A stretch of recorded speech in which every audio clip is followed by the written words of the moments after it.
Double Sports Talk, worldwide, with some news from the world of boxing. So y'all know what time it is.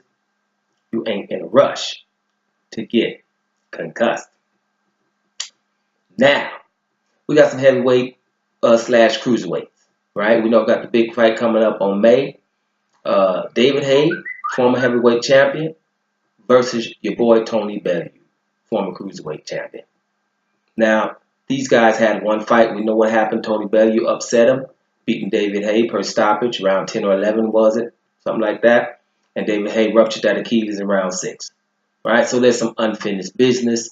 Tony Bellew definitely showed how well he was and resilient he was in that fight, because before your boy David Haye ruptured that Achilles, Tony Bellew was in that fight. I had Haye winning at that point, but Tony Bellew was in that fight. And I didn't think David Haye thought that was going to be the case. So I think David Haye has got a newfound respect for this man. And that's what we're going to talk about right now. The press conference showed subdued David Haye, a guy who's humble. He seems to understands exactly what happened in that first fight. That's why he's losing weight now. So he told your boy Tony Bellew that he loved him, right? A newfound David Haye. Tony Bellew, they were going back and forth, but David Haye seems not take any of the bait this time. He's going to remain subdued. And I think that just has to do with him really recognizing that you have to be humble after that fight. There's really no excuses for the first 6 rounds. After that, you have a major excuse. A torn ruptured Achilles is an excuse, regardless of what anybody says. But those first 6 rounds were competitive, and that's not what David Haye wanted. He didn't want to lose a round, which he has repeated now. He says he shouldn't lose rounds, any, to Tony Bellew if he's as good as he thinks he is. And David Haye is elite. Regardless, if David Haye's not elite, then I don't know what's elite. He's an elite fighter. Those injuries just seem to give him these setbacks. Now, another thing about this fight is this. For David Haye, and like he said, he's going to retire if he doesn't win this fight. And he probably will retire if he doesn't win it convincingly. And he probably should at that point, because his aspirations are other things. He thinks, he thought for that first fight, get rid of Tony Bellew, get him a name on there and go to move to the next thing, because he thinks he can definitely thinks he can beat Anthony Joshua, right? And so, and probably Joseph Parker as well. I'm not sure, so Deontay Wilder, but you're talking David Haye here, and David Haye has sparred with them all, and he knows what time it is. He knows he's right up in the mix. If he's healthy, he knows that. And those other heavyweights know it too. The people know where people's talent level and skill level is. It's just the fact that they know he's going to be hurt. And I told you my theory is he's hitting on these big old heads.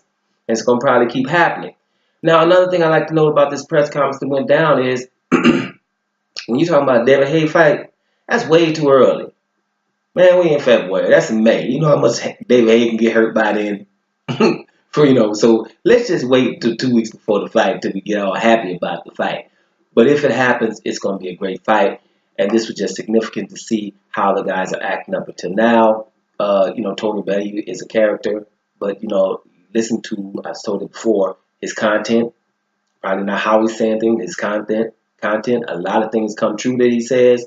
And, he seems to be focused in on things and hones in on things that other people don't like to say, but he'll say them direct, and then you'll see, boom, it'll come true. So Tony Bellew got his feet squarely planted on the ground, and he wants to end David Haye's career. That's his thing. And another thing is, make sure people understand that wasn't a fluke in that first fight. Like I said in another video, he was saying, hey, David Haye without injury and all that, he don't think he would beat that Haye. But this man here that he has in front of him is not that dude. So that's what he's thinking. So these boys are both motivated. Let's see what happened. But like I said before, it's a little early to get too hyped about the fight. Let's see, got a couple of months. Let's see how it is when it's getting closer.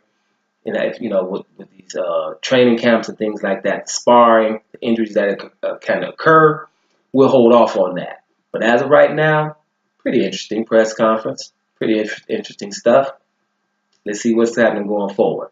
Double Sports Talk, worldwide, and I'm about here, y'all.